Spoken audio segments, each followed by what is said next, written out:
Turn it down. Turn it down some more. Go ahead. What's up? What's up, everybody? What's up, everybody?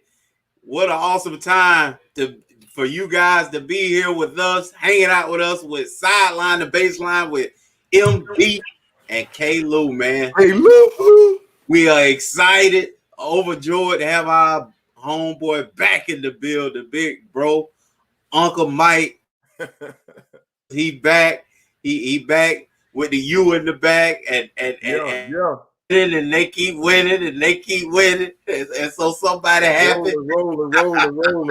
Rolling. Man, we are excited to be here with y'all again, man. Excited that y'all coming to watch us and hang out with us, man. And we got, another awesome show again today. And MB, I may have failed. I thought, right? But MB hit that corner, bent the corner, and he ain't coming down this way. I think I see them hurricanes. So he went a different direction, but he still was on the road. No doubt. Had to call an audible, man. Had to head back home. Holding down. What's up? What's up, Adam? Oh, we got Edison, huh? All right, let's go, Broncos. Yeah. What's up? What's up, yes? How you doing, man? Appreciate it. What's up, Steve, man? Appreciate you checking in, man. All right, G, man. Let's go, baby. At least someone is winning.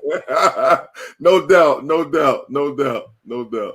Hey, man, you said, let's go, G, man. Boy, they been giving me grief. I've been getting grief on one side because my Duke boys ain't giving me nothing. And then on the other side, they blaming yeah, exactly. Daniel Jones on me too. No doubt. Yeah, you can't win for losing, bro. Then my man he could have had an 80-yard touchdown. What? He got to spit out the bubble gum, tripping on his own feet, man. Come on, man. Oh, man. Will he ever live that down, MB? No, never. Bless his heart. But what you expect from a Duke quarterback, man? Come on.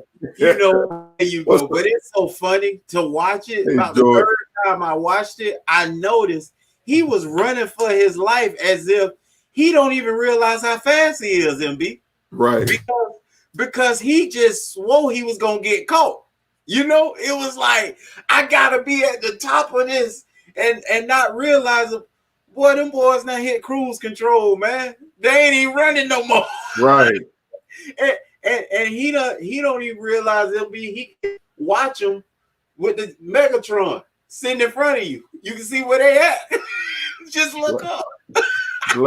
Like the old folks say, bless his heart. Bless his heart. Steve. Now, hold on, Steve. Now, so the Giants lost, man. They lost. we can't lower our standards and say, well, we did play good. No, we lost, though, Steve. We lost. Come on, LB. What they did was no more victories in the NFL. We lost.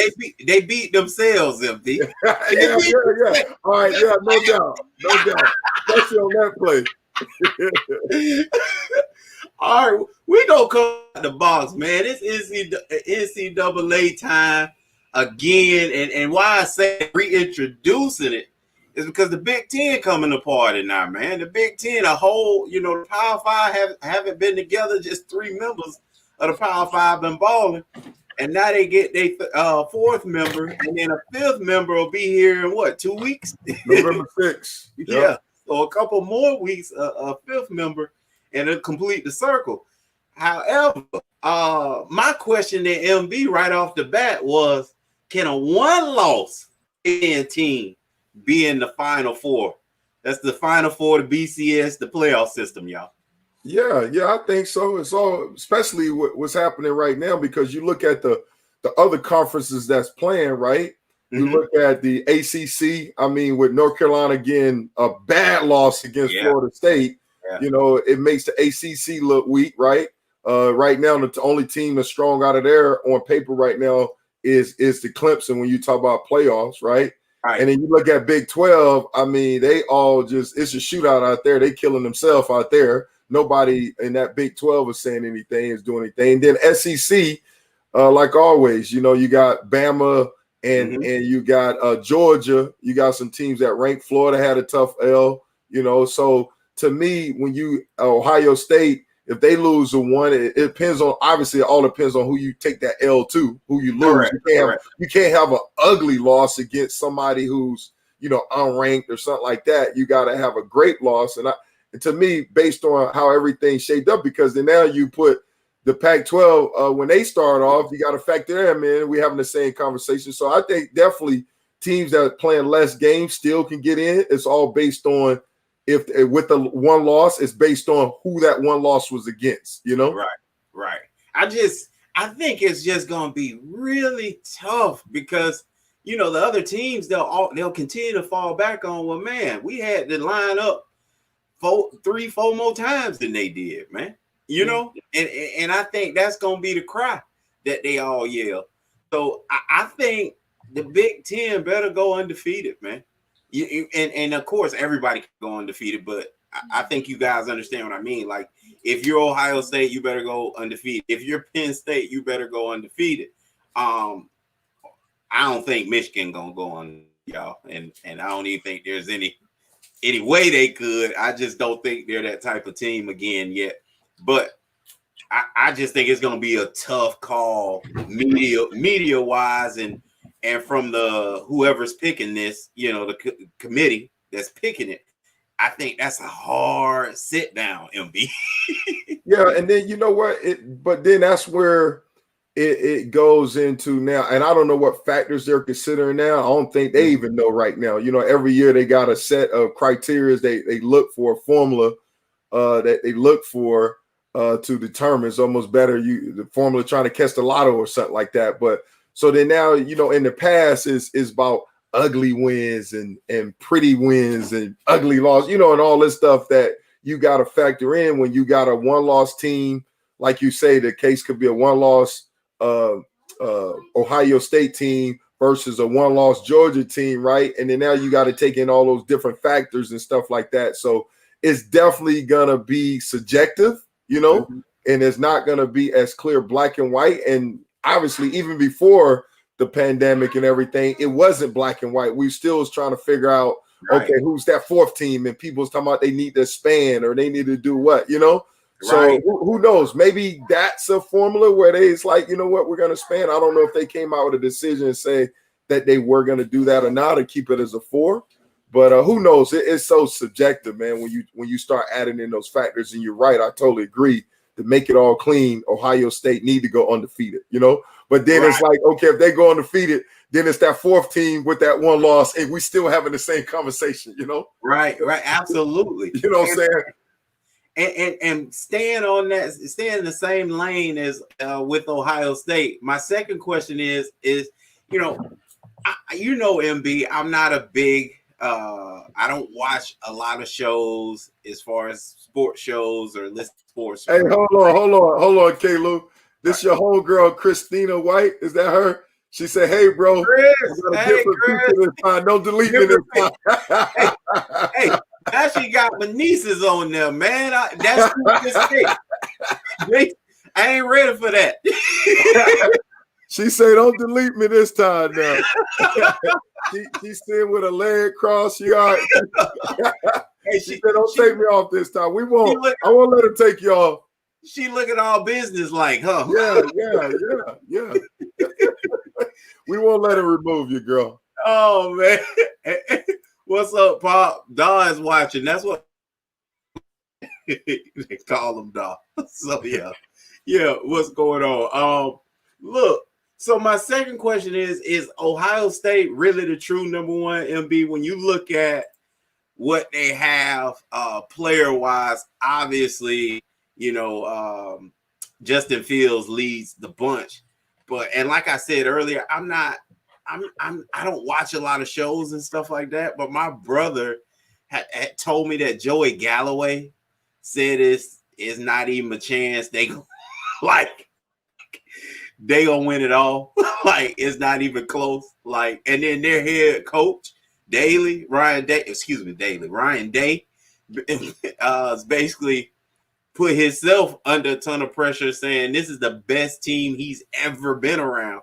And this is a guy that obviously won it with Urban Meyer. You know what I mean? Yeah. and he's saying it's not even close. Man, so my question to you is, hearing that stuff, obviously you haven't seen them play, but doing a little reading and doing a little study on their players, they got a ton of players that's supposed to be picks this year. What do you say to that? I mean, like you said, it's all subjective, and obviously that question, you could talk all you want before the season start. It's like pregame fight. It's like once the season go, you separate the pretenders from the contenders. So, but to go ahead and the what if game, right? I mean, just looking on paper, obviously, right? They got a quarterback who's arguably, challenging Trevor Lawrence as being one of the best in the league, right? Oh, and he finished as a Heisman finalist last year, and so his play and definitely in that system, him transformed from Georgia and then fitting in well to Ohio system, man, he just took it to another level. And so that's definitely encouraging because, obviously no different than NFL and college, man, you got to have a trigger man running that system, and they definitely got that. But when you start, and then they got an offensive line that's really good. Offensive line, I think they return all 5 starters, especially in the interior, is pretty good. But to me, you know what? You got a lot of other question marks that I understand what they're saying, because at Ohio State, they got that thing rolling now where they don't rebuild, they reload. So you lose Chase Young, you lose your top corner, right? But you got guys that they feel going to step up and get it done. Cooper and Sean Wade. Jonathan Cooper and Sean Wade to speak in on those. Yeah, exactly. And then you got defense. They got another 5-star sophomore defensive end. I think his last name is Harrison as well. So obviously, from a talent standpoint, I can see why they encouraged. They lost one of their top running backs, but they got a transfer. I think another running back transferred in, Simon. I forgot where he transferred in. But so obviously, it's look like ideally you look at it, it's like, man, some question mark, right? And obviously, they seen a whole lot more than us. They are ready to say that. But to me, I'm not crowning them number one just because of what I talked about. They just got too many question marks. They got a lot of guys on offense with the receiver and running back. Defense, they still got some DBs, question marks there. They lost the top safety. They lost some defensive linemen, lost Chase Young, and we saw what he's capable of doing. So those guys, even though a program like Ohio State, they got the talent, they have consistently got top 5 recruiting class and stuff like that. Right. But still, you got to get it. You got to prove it on the field. All that means nothing. Guys got to play the game. They were a backup for a reason last year, and they got to prove themselves. So right now, until they play some games, it's not clear to me. I like Alabama. I know Clemson. I saw Clemson as well. They got, the LeBron James and AD, but they got some question marks. They're not as talented as the Clemson team I've seen in the past. So but they're getting better as the season go on. They're getting better and better. And so it's one of those things that you got to look at and see. But I'm not saying that they clear-cut chance, because it's just too many question marks heading into the season. I'll reiterate, man. Joey Galloway seems to play it close. Like he calls it how he sees it. He sees Ohio State guy, but you never really can tell when I've seen him commentate.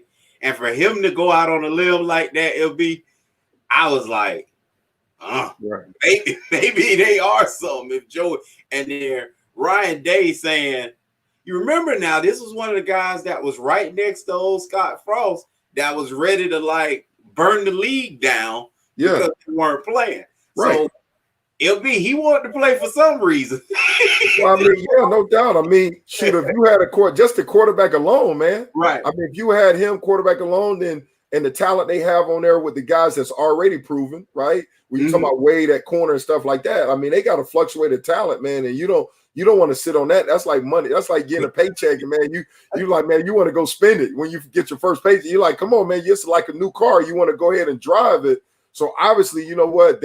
All hands on deck, man. Being up here now in Columbus, Ohio, I mean, Fields was like, they was all petitioning to play. They wanted to play because they know, like you said, they got something special. But even then, I mean, with the question mark, right? They still a top 5-10 as is, So obviously, maybe they see something that we don't know, that, man, they can put this thing together. And then outside looking in, right? You look at the squads, you look at the Clemson, and you look at Alabama, right, and they got question marks and they don't start it. You know what I'm saying? Right. So even from that standpoint, outside looking in, being a spectator, I'm thinking, wow, Alabama, after they play Ole Miss, like they're not as strong as defense as we thought they were. You know what I'm saying? You look at, like I say, Clemson. Even though they've been doing well, you look at talent-wise, they're not the same athletes that they had before. So you see some kinks in those armors, and so you're like, man, let me get some of that. You know what I'm saying? It's like one of those boxes when you watching dudes like, man, I could beat this dude. I want some of that. And that's basically what it is. They've been in the stands now. Now they want to get on the field, and based on what they have seen, maybe Joe Galloway, obviously he's a commentator. He's seen other people, and he know. Being alumnus of Ohio State, he know, man, I know what we got, and I know we compare favorably with what I seen out there. So I'm excited about it. Maybe that's okay, or maybe it's just like Don King, it's all hype, but we about to find out. I'm getting swayed. I'll put it that way, because this is the only thing I thought about, MB, after listening and hearing my brother tell me about that. The other thing I thought about was, oh my goodness. This is Justin Fields' second year. Last year was his first year really being a starter, because remember his freshman year at Georgia, he transferred, didn't play, transferred like what, in the middle of the season or something. Didn't play, obviously, to finish that season. Last year was his first full season, and now we really get to see who is Justin Fields as a matured veteran. So I'm a little sold on it. I'm gonna be honest with you. Okay, you don't drop the Kool. Well, hey, we know you drank the Kool-Aid in a minute. I was thinking about you. You don't crown what's that? Mississippi State. They gonna win it all. They're gonna win it all. No. I didn't say win it all. I said win the SEC. SEC. That's what I mean. You said that. Yeah, correct. But yeah. So you get drunk quick. That's why you don't need to drink ever. I know. I get old. They tell me on something. So we're gonna talk about some games this week. Obviously, the number one Clemson, but they playing Syracuse. I knew we weren't gonna spend a whole lot of time on this game, but you got to talk about number one team in the country. Yeah, no doubt, man. And obviously, man, what they got going on, man, they just keep it rolling. And the thing, usually, you're concerned about being a trap game, but even they already have some trap games. Oh, what's that? Go check it out. I know, right? You got to lock us down here in the basement. We need to get out. Yeah. But no, obviously with them, man, with the leadership they have, and we talked about the LeBron and AD of that team, man. They're rolling, man. They got guys that they keep eating the crumbs. You don't see anybody, from my standpoint, the way they play, don't look like anybody have the big head. So I mean, to me, man, they're gonna take care of business, man. They're focused. They're ready to go. All right, I ain't gonna even mention that game. I'm gonna go with what you said. North Carolina State, man, and UNC. Obviously UNC was upset. Last week had a horrendous first half. Had a great second half, but not big enough to overcome the hole they had dug for themselves. Yeah, Double A. You see what Double A say? Double A say somebody was driving in reverse over here. He's silly, man. Go ahead. I just thought about what that. That's awesome. That's hilarious. Well, go ahead, Caleb. Go ahead. I'm sorry. So I'm just saying, man, UNC, man, they got a lot of making up to do. And if we talking about, impressing the committee, they got to start rattling off some blowouts, MB. Yeah, I know, man. They don't dug themselves in the hole, man. That loss to Florida State, golly, man. And that was my concern about them, right? I mentioned this on previous show, and I just talked about Clemson. How Clemson, they don't play to the level of the competition. Every day they come ready to play. They're excited about it, But North Carolina, I was a little concerned because remember they started off season, they played Syracuse. They let Syracuse play tough with them, right? And then they put them away in the second half of the fourth quarter.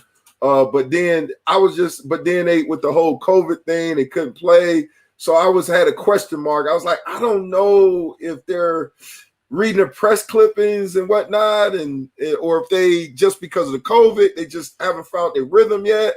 And then Florida State, they took a ugly loss against Florida State. And no disrespect to Florida State. Florida State came ready to play. They got the momentum with the quarterback with Travis doing this thing. But this is the thing with North Carolina, man. This is one of those question marks in it bit them. They took the cheese, and so right now they got a game against North Carolina State, who they're not going to sleep on because North Carolina State, they had that one loss, but now I think they're 3-1 now. Yeah. So that's the game, and they got momentum. Obviously, with the quarterback being hurt, that changes things up. But I think North Carolina, man, because they're not going to sleep on them, they're going to come ready to play. They're going to get back on track with the W, man. So NC State is 4-1, and North Carolina is 3-1. Remember, they had to sit out a week due to COVID. Exactly.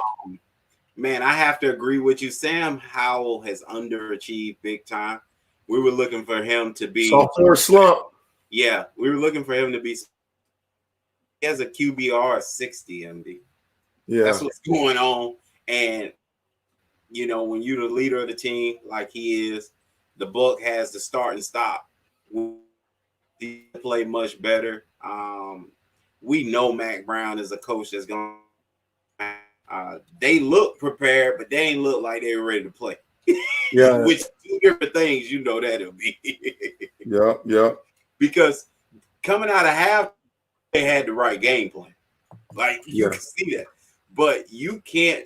You know, it's tough as a coach to get guys prepared and ready to play, and especially these are young adults who don't always have football in the forefront of their mind and be. And that's the thing, man. As a coach, that's what you got to be aware of. You got to look for signs. What Jimmy used to do with us at Miami for that 1 year I had him, you know, far as like, it wasn't a Florida State week and all that. That was easy to get up for. But it's those Dukes that we played. You know, the homecoming where that was our hardest week of practice because of that. Like that was our hardest week. I mean, he was like anal about everything. He'll restart practice. I mean, there's days where you can restart practice. He'll do it all because he knew, hey, man, we got to pay the price in practice. Like our practices was harder than the games. And it was because of that mindset that you're talking about, because it is tough, you know, because no matter how much you say, man, you turn on that film and you see somebody that a team that you're playing that's really not that good, and you read the press clippings, but you got to understand, and this is the mindset that is never about them, that you look in the mirror, it's all about us. Like we're our toughest competitor. We're competing with ourselves. And so you got to get it done in practice. So I put that on the coach, man, and I put that on the leaders of that team. Let me jump in here, MB, and let you continue. But when you're talking, I'm reminded of something Coach Kehoe said, or not him, but one of the linemen said. He said, man, I remember whoever was playing D tackle the country, like every week, you know what I mean? Like he will pump him up. Yeah. I thought I was about to play, you know, against Godzilla or somebody. Right. Like, yeah. You're right. No doubt. No, well said. And that's what I'm saying. The coaches got to understand, man, these trap games, and that's what you got to get done. You got to make sure what's your message, and you got to make sure you got to be intentional about making it tough when it's not required to be tough, you know? And that's the message you preach. It's not about them. It's always about us, no matter who you play. You know, it's easy to get up for the big games, but it's those little games, those tough games that you got to worry about. Well, you're speaking of the U. Yep. University of Virginia is coming. Yeah, UVA coming to town. They coming down south to play them Hurricanes, man. UVA has been one of those teams that you flip a coin and you don't know what UVA team gonna roll out. They've been effective some games. They've been terrible some games. Miami, great week where they put their foot on a team's neck. Pittsburgh, that was very capable of beating them. And another team that I think is just like a Pitt. And when I good enough to beat you, but you should beat them. You should win. Yeah, and you're right. When you look at the record, obviously the past three games, right? I think Virginia's like 2-1, and this is a team that won the Coastal Division last year, right? But when you look at it, you know, it's a game. This to me is what I've been talking about being a trap game, you know, and this is definitely a trap game right here, because when you look on Virginia, right, this may be another week where we're facing a backup quarterback. Their starting quarterback got in the concussion protocol. He got knocked out in North Carolina State, and then now his backup came in and finished the game. And then against Wake Forest, they lose against Wake, right? They got this backup quarterback, and then they're running. K-Lou is funny. You'll see, I'm thinking, like, what is this, rugby? They got 99 at quarterback, 98 at quarterback. You know what I'm saying? They got like 4 or 5 different. 36 is the starting quarterback now. You know, and it's like, what's going on? They're doing all what they can to win the game. You know, and it's like Russian roulette to some degree. But you're right. Just with the Bronco, how the head coach Bronco, the thing he brings to the table. Obviously, they're going to be prepared. But this is what I'm concerned about with UM. This is our trap game. And last year, we took the bait too many times that we play at the level of our competition. And this game concerned me about any other.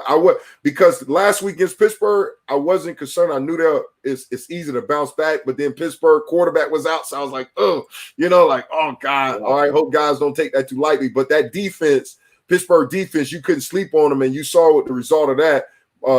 Derek King, he threw 2 picks, you know, and they was making plays on the defensive side of Pittsburgh, and they kept us woke. But I'm concerned about that because Virginia, you're right, they just got enough players, still just enough on defense. They're aggressive defensive scheme. They got ability to make some plays. They got confidence going in. They play hard, right? And then if we can help them out by not taking them serious, that's what I'm concerned about. This being a trap game for Miami, man. Double A say Miami QB Derek King can't throw that out, MB. Yeah, well, that first out he threw, that was a bad throw. He threw it behind the guy, just perfect storm, man. The dude made him pay. And then that second one, man. So yeah, he struggled with that. He's right, Double A. He's got to play better. And my concern with him, because he's starting to press a little bit. He's starting to do too much and trying to force the issue a little bit. And I hope, you know, he just need to calm down and trust his teammates. And hopefully those receivers, they can start stepping up to the plate. And obviously Brevin Jordan being out, that hurt a lot. But then what I like about Double L, LL, the offensive coordinator. There you go. He still get a name. I'll still give him some love. Hey, Lou. After that foolery he put up against Clemson, he still deserved his name. He still deserves it, K-Lou. He redeemed himself, man. No, he came back against Pitt. He had some scheme stuff. You know, I just think, you know what? And it's just the truth of the matter, man. We just choked, bro. Against Clemson. I mean, Clemson, we choked. Like, we straight up choked, bro. And that's the thing that hurt me. Thank you. This the MB. Look up to y'all. Like, it don't. I'm just saying on offense we choke. No, I'm just telling you. Don't go back. Stay right there. But listen. Stay right here. Huh?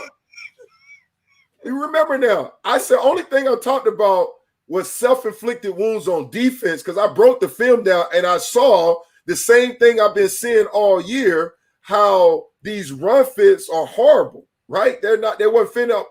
And sure enough, right, in Clemson, it was the same thing. Obviously, right, those dudes, Etienne is a beast. Lawrence is a good quarterback, right? But you can't help those guys out by, I mean, they run a screen and you have no contain. Let me and jump in. Take it to the house, you run a counter and you post the box it back. If you can't do it, so I'm seeing the film. If you can't stop the foul, self-inflicted wounds, and you can't do that. But offensively, man, I'm like, man, we just choked, you know. Hey, look, we can't stop the power on week 2, MB. How many weeks we gonna see it? You say what? If we's out there together. If we can't stop the power in week 2, how many weeks we about to see? You gotta see it, and you know what? And week 3, week 4, week 5, are we? We gonna but listen, hey, check this out though. And you start writing what you're saying, right? The first part of it was a stretch play outside zone that we couldn't fit up. And then the Clemson play, they ran a counter and a string. Guess what plays you kept seeing in that Pittsburgh game? Counter and string, right? Yeah. Hey, and they picked it up. K-Lou, it was like clinic tape. I was like, thank you, geez, they finally fit up the run right. I mean, because Mark Whipple, he ran it like 2 or 3 times and they killed it, man. And I was like, okay, they finally did it. This is what I'm talking about. They ran a screen, same screen. I wrote in my notes, Clemson screen, Clemson counter, right? Yeah. And they had a contain and they turned it back to I was like, man, this is what I'm talking about. Just do your job. MB, I know we just lost some people. Rewind, go back and explain what we're talking about as it relates to a team, playing a certain play or a few plays bad, and then the next week getting it again. I mean, it's just like Madden, man. When you playing Madden and you got a play that you run that you can't stop, you're gonna keep running it, right? Until they fix it, right? That's what you're gonna do. And it's no different defensively if you see a team or offensively, right? It don't matter. If you see a team struggling, picking up something, any smart coach is about to give a heavy dose of that, So regardless, so for Clemson, all right, or what I kept saying early in the season, just say run fit. Defensively, we had a trouble stopping the stretch play outside zone. And teams kept doing it. Even if they didn't run it, they ran it against us, right? So you look at Clemson ran the outside zone, but then they ran that counter. And that counter ate us up, and I was like, that was the 72-yard run. So what did we see in Pitt running game? Right. You saw the same plays that we had issue with. You saw the outside zone, and you saw that counter like 2 or 3 times. But thank you, Jesus, they fixed it. I was like, oh, my God, they finally fit it up right. And I was like, so that's what he talking about. It's no different offense, right? You see a blitz, the same thing. We're going to see blitzes that we have trouble with. Virginia, they're a blitzing team, and they blitz up the middle. They blitz corner blitz, all the blitzes that we had an issue with. And I guarantee you, Virginia's going to be running those same blitzes to see if we fix that problem. Yeah. And until you show that you fix it, you're going to keep getting it, Man, that's important. I hope you guys are understanding the breakdown by MB. He's doing an excellent job. You guys don't get this a lot of places, man. And what he's telling you, you can take that to the bank, man, and watch it, and even cut the game in half and write down, okay, they broke this big route, they broke this big run, and dude, you can literally count how many times you're gonna see it the rest of that first half, and they coming right back the second half. They just gonna flip the formation or motion into it, but it's gonna come back. No doubt. No doubt. A lot of teams, they do it instantly, Caleb. When the first play works, sometimes they don't wait. They'll line up quick, run the same play, They're trying to get – I don't know, Double A, you talking about some running back Will. I don't know what Will route you talking about. I don't know if you're talking about University of Miami running that against people because I know we've been hurting people with that. So I don't know what – Man, y'all been hurting people with them. Listen, here's what I've been trying to – and I said this when we was going at it last week before 2 weeks ago before the Clemson game. I said you need to bench all them receivers and put the running backs at receiver because them guys, they do a great job out catching the football too. And it seemed like Manning agreed with me because he called out your set of receivers. Oh, yeah, no doubt. I mean, they got to step up. I mean, they showed up. They got off the milk carton a little bit this past game. You see Handyman Harley, he had a touchdown pass on the busted coverage. And then they started intentionally trying to feed them what I call the now screens and stuff like that, right? To Pope.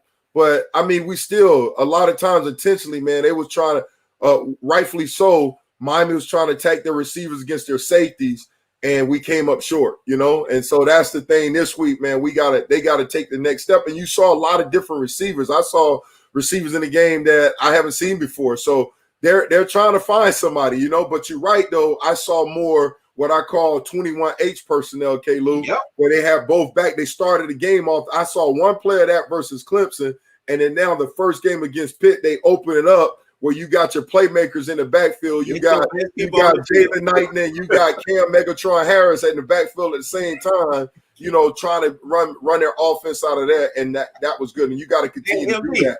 They remind you of little Dennis Erickson right there. What's that? With that right there? Yeah. No, we just had that one back. He didn't do nothing like that. He had the one back. Yeah, he had the one back set all the time. Moving forward, Alabama, number 2 Alabama at Tennessee, man. This a route. Yeah. Yeah, no doubt. No, I mean, once again, is they're facing similar schemes, right? Alabama against Georgia, right? Georgia against Auburn, talking about from a defensive standpoint. Right. So the comfort level of Matt Jones, who I think, K-Lou, I think that Joker is nice, man. I like what I'm seeing out of that cat, man. I like his decision making. I mean, he had one pick, the Georgia game, tough Georgia defense, but he's really like directing that thing, man. And I like his ball management. I hate to put that Tom Brady-ish, right? But I just like the fact of how he's been a field general. And then the Tom Brady from New England. But okay, there we go. I like how he's directing the field. I mean, I like he's leading that offense, and then obviously he got some playmakers around him. And then once again, like I said, you're facing the same scheme that he's been seeing in practice for forever. And so to me, man, and then talent-wise, like Tennessee, I thought they had a little bit more in their tank, but depth is obviously an issue with them, man. Georgia wore them down once the second half came, and in Kentucky, then the Kentucky, they got him too. The quarterback threw 2 picks.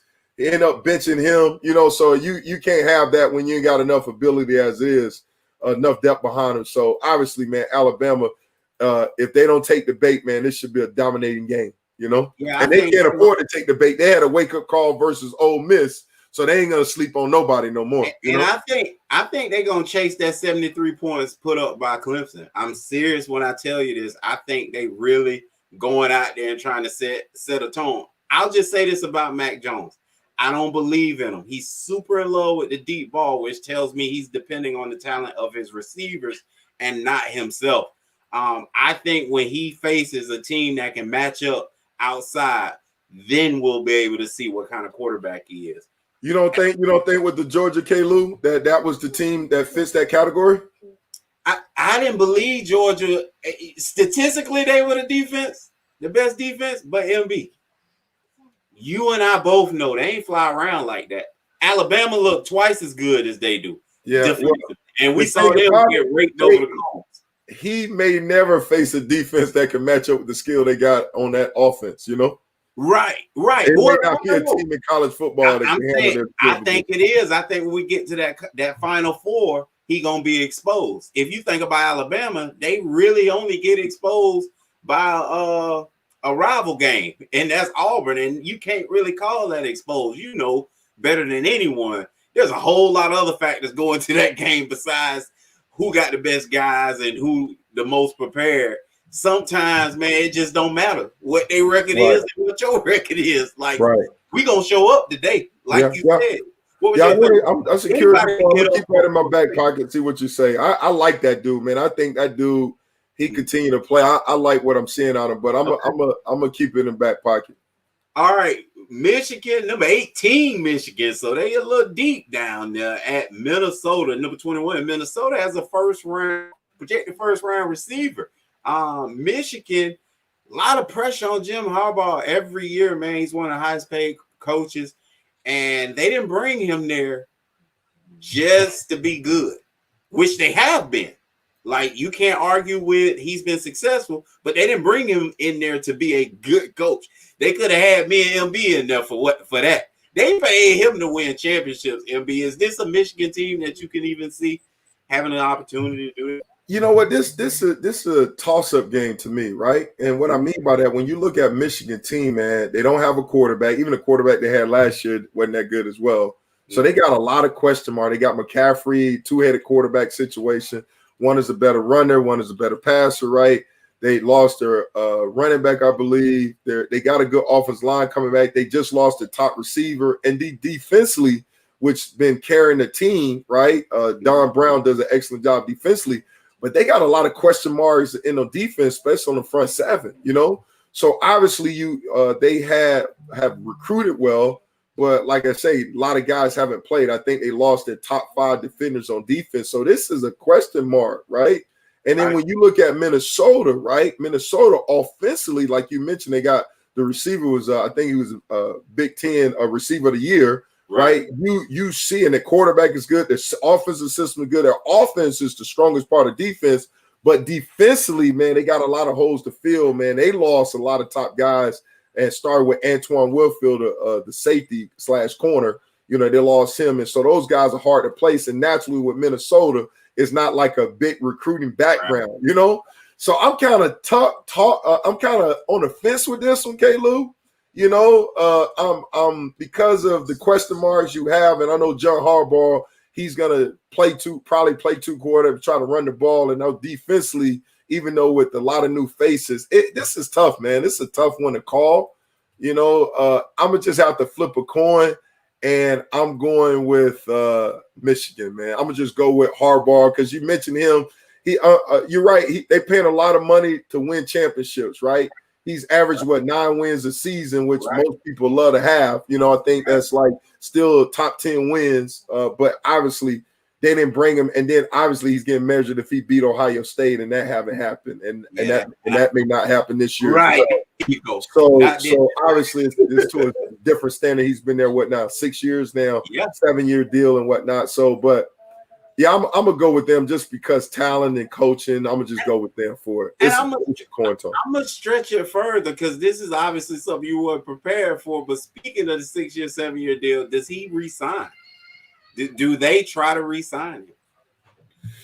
I say they should, because when you look at what else is out there, what other? I said, do they resign him? I ain't say they should.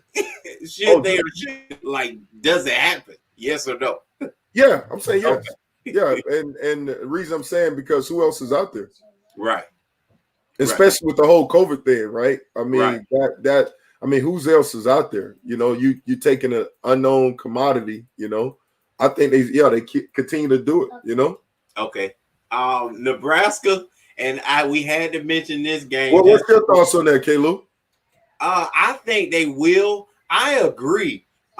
He takes a lot of heat, but I mean, he's trying to build a program. I feel like he's doing it the right way. You weren't no world beater when he came. So I think he's doing the right thing, and I think he'll end up re-signing as well. I think also he'll end up turning that into a championship team again. He just needs a quarterback, which is so crazy because he was supposed to be the quarterback whisperer at one time. Right. And now he can't find one. So honestly, he's a quarterback away from beating Ohio State and definitely competing for a national championship in my book. No doubt, man. Okay, so Nebraska at Ohio State, man. Now, obviously, Nebraska unranked. They struggling. They reeling right now. I don't know if I'm Scott Frost. If I want to see Ohio State the first game, like this kind of game, MB, can demoralize your season, bro. Like to the point where I think Ohio State gonna put up 60. I think this finna be 60-10, 60-3. I'm looking for a game like that, man. And if that happens, what do you go back in the locker room and say, MB?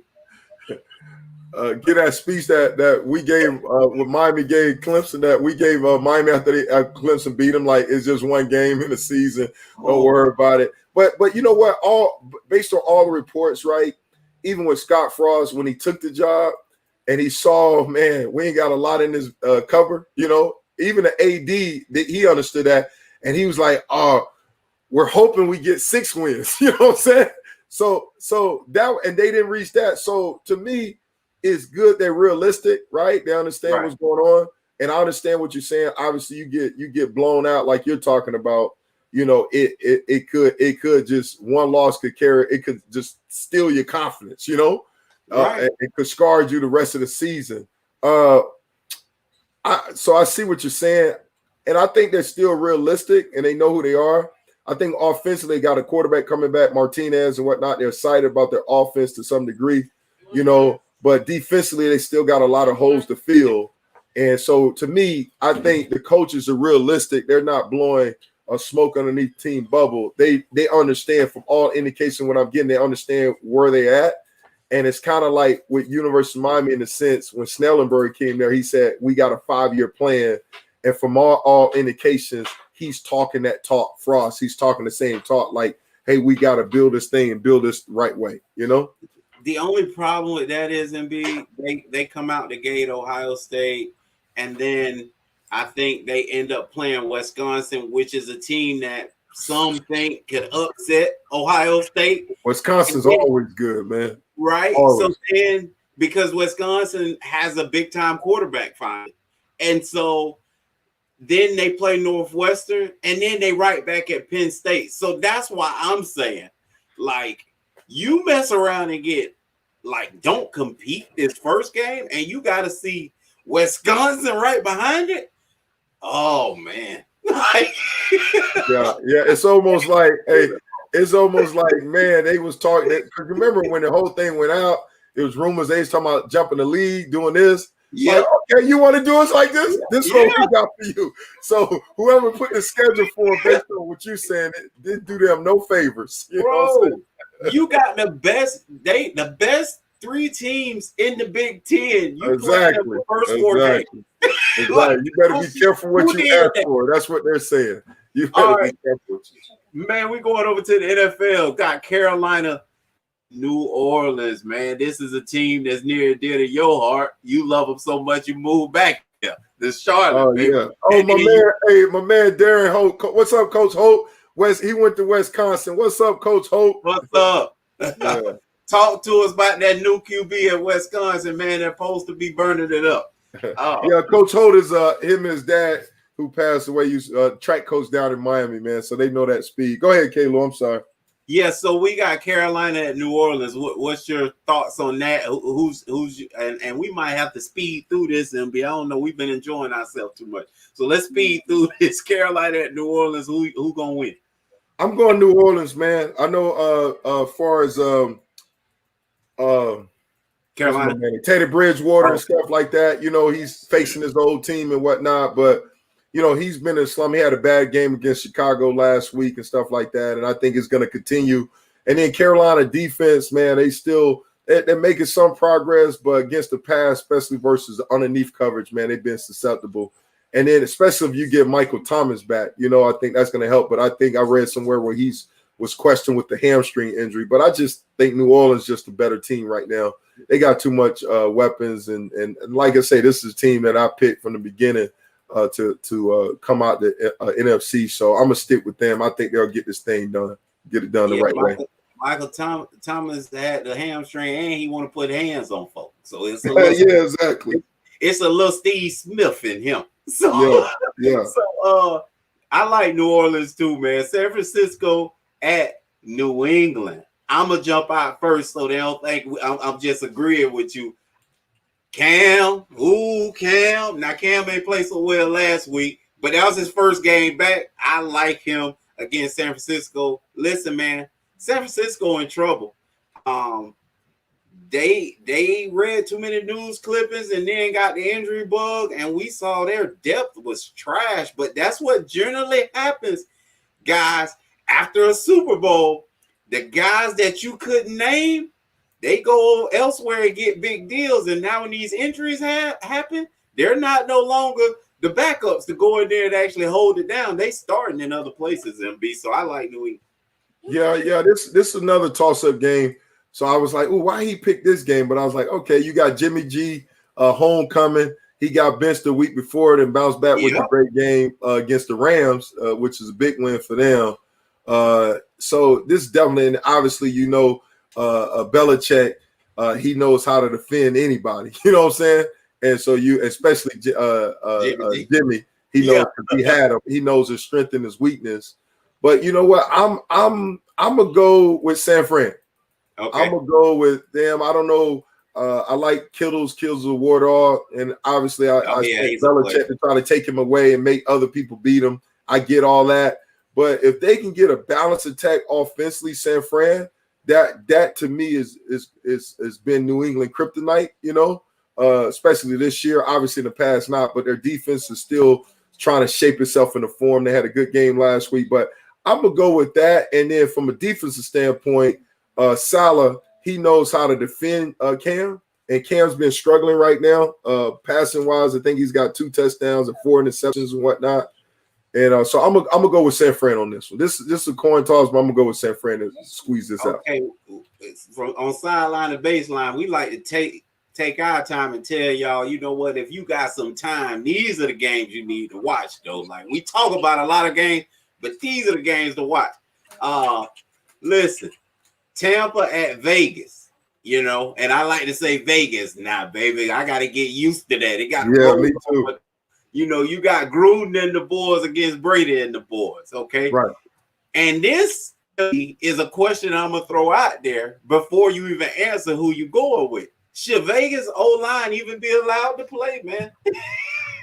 Yeah, that's the thing, man. Like we talked about that. You seen that article, man, and you know, the one guy got it Brown, but then all of it is in, you know, they've been exposed to a contact tracing, you know? Right. And so now they have up into, if they're all cleared, they have up into Sunday, right, to find out if those guys going to play or not, you know? Mm-hmm.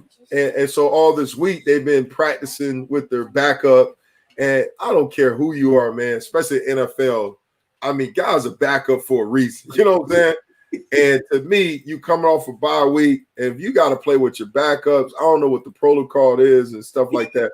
They need to postpone. They need to push that game back to a Monday or Tuesday, get those guys some time to get those guys going. To me, that's and Raiders saying all the right thing. Oh yeah, it don't matter, But trust me, man, that 5 starters out on offensive line. Come on, man, that's a tragedy. You got to help that team out, man, and push them back. You know. So I would have liked Vegas if the line was playing, but it's too iffy. I'm gonna go with Brady and the boys. Oh yeah, no, I'm going with Brady, man. They came off a win against Green Bay. Defense was dominant, man. Hey, I should have. I should have went with them. I went with Green Bay last week. I know it's hindsight 2020, but because I hate going against my boys, but I'm going with the Bucks, man. They're gonna win them. And then we got to get Coach Lazar on here, man. So yes. I'm going to hurry up and talk about going against the grain. Be super quick. I ain't going to even give y'all reason why. I love Kyler Murray. I'm going against the grain against Seattle with Kyler Murray in Arizona. Obviously, I don't agree with that. That's why we go against the grain, baby. Why.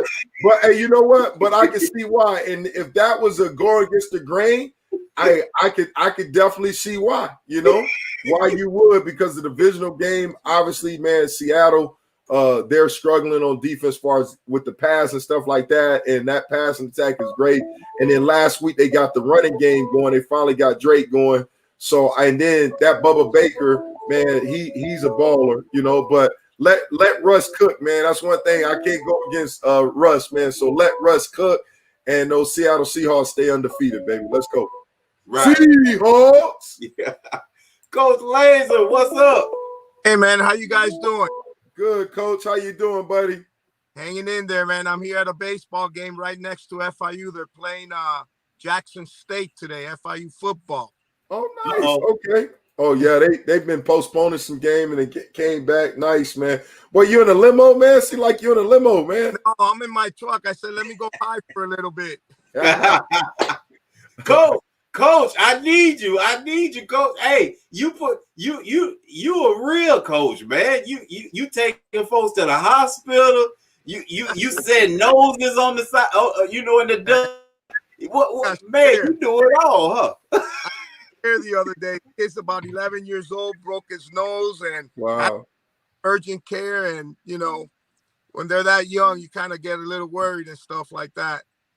Yeah, no doubt. You got to take care of them. That's why you coach, man. Because I always say this: people don't care how much you know till they know how much you care. And Coach, you always been one of the persons go the extra mile. You know. That's right. That's right. No, now, Coach, I'm gonna jump in there early and just let you know my brother, who is definitely a front runner. He's definitely a bandwagon guy. Told you about them Dodgers. And looked like he was right, Coach. He was right. And I'll tell you one thing. I've told you guys, and since I've been on your show, you know, and I keep repeating it. But man, I spoke to the first base coach for the Dodgers, George Lombard. He's the first base coach in the big leagues. He said, Laser, I've never seen so much pitching and defense. Wow. this whole series, whether it's Right. Playoffs, the championship, now the World Series. I mean, think about this. The kid that's throwing for the Rays today, Martin, 3-0 with a 0.57 ERA. That's Golly. heard of. Wow. Heard of. You don't do that. You're not from this planet. Right. And Buehler with the Dodgers in the playoffs, he's also 1-0 with a 1.82 ERA. Wow. Again, that's unheard of. Okay. Now, here's where you're going to see the real test with the Dodgers and the Rays today. Here's a kid that's 3-0, 0.56 ERA, going against the Dodgers. They were the #1 team this season in home runs and runs scored, okay, and on-base percentage. Now, if this kid could do it to this group of Dodgers, this kid is real. Right. Oh, he's ready, but he'll be out of the planet. Right. Right. So it's going to be a great game tonight. It's going to be an outstanding game because, everybody is looking for the Dodgers to kind of just open up the doors and start getting the runs like they did throughout the season this year. Like I said, #1 in the 10 categories, the 10 offensive categories of a Major League Baseball team, they're in the top 10 and all 10. Wow. That's ridiculous. Wow. So this is going to be a great series. In my opinion, this is a series that's going to take all 7 games to be decided.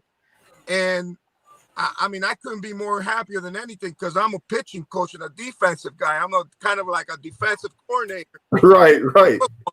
So I enjoy those 1-0, 2-1 games.